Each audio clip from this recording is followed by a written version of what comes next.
mtazamaji wa YouTube channel yetu ya Kalamu TV Online, tunaripoti taarifa hii kutokea Ikulu jijini Dar es Salaam. Rais Samia Suluhu Hassan amesema serikali itaanza kufanya kazi mara moja mapendekezo ya tume, ikiwemo kuchukua hatua za haraka za kuunda tume maridhiano ya kitaifa pamoja na kuanzisha chombo maalum cha upelelezi wa kina kitakachofuatilia hoja za kijinai zilizobainishwa katika taarifa hiyo. Rais Dr. Samia amesema hayo leo wakati akipokea ripoti ya tume ya uchunguzi kuhusu matukio ya wakati na baada ya uchaguzi mkuu Oktoba 29, 2025 Ikulu jijini Dar es Salaam. Usisahau kubonyeza alama ya subscribe Kalamu TV Online. Tumepokea mapendekezo yote yaliyowasilishwa na tutakayoyasoma kwenye makabrasha yale, na tutaanza kuyafanyia kazi mara moja. Katika hatua hii, nitoe wito kwa Watanzania wenzangu, tuungane kwa pamoja kulirejesha taifa letu kwenye misingi yake. Na katika kuakisi mapendekezo ya taarifa ya tume, serikali itachukua hatua za haraka zifuatazo.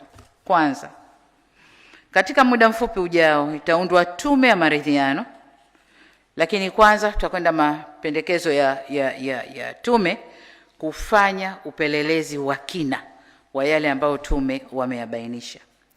Lakini katika muda mfupi ujao tutaunda tume ya maridhiano ikijumuisha wadau wote muhimu itakayosimamia na kuongoza majadiliano na maridhiano ili kuziba mianya na migawanyiko iliyopo na kurejesha umoja na mshikamano wa kitaifa. Naomba nikumbushe kuwa nia ya kuwa na tume ya maridhiano ilikuwepo hata kabla matukio ya Oktoba 25, na ni moja ya ahadi zangu nilizoziahidi kutekeleza ndani ya siku 100 za kwanza.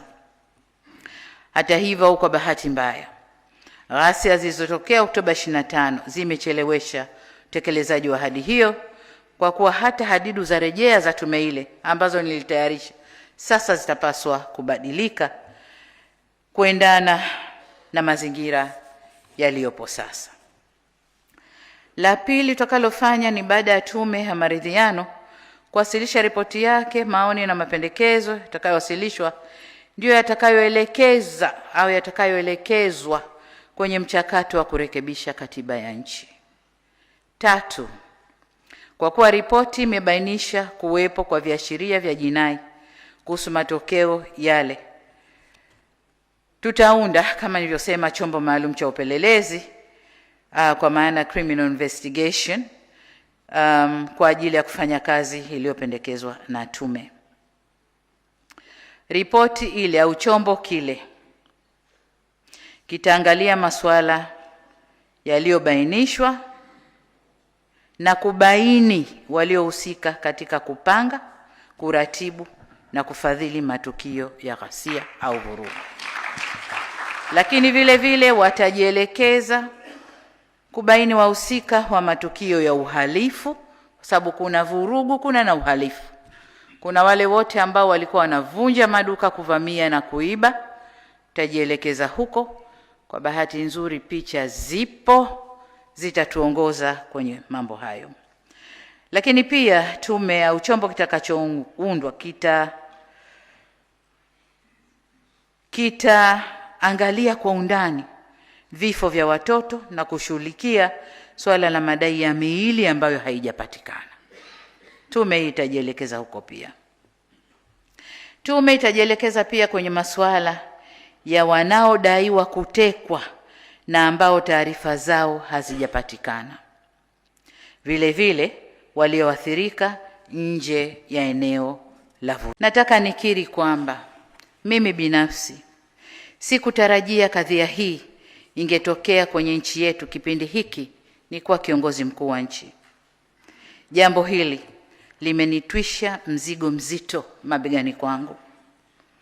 Lakini nataka niwahakikishie kwa kadri Mwenyezi Mungu atakavyoniongoza na atakavyonijalia, nitaubeba mzigo huu kwa ujasiri, kujiamini na tahadhari kubwa.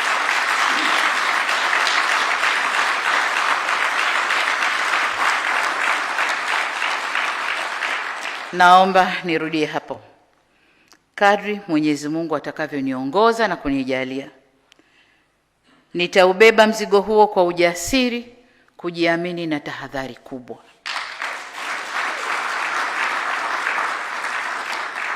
Kwa mara nyingine tena nihakikishie tume kwamba serikali imepokea taarifa hii na mapendekezo yake, na kwa pamoja sisi na nyinyi wanatume tutakwenda kuyafanyia kazi.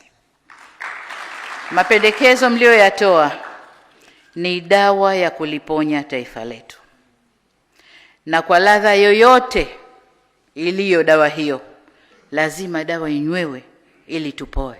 Serikali itaweka utaratibu wa kugharamia matibabu ya majeruhi wa ghasia ambao bado wanahitaji matibabu. Vile vile itagharamia vifaa saidizi na viungo bandia kwa waliopata ulemavu wa kudumu ili waweze kuyamudu mazingira yao ya kila siku.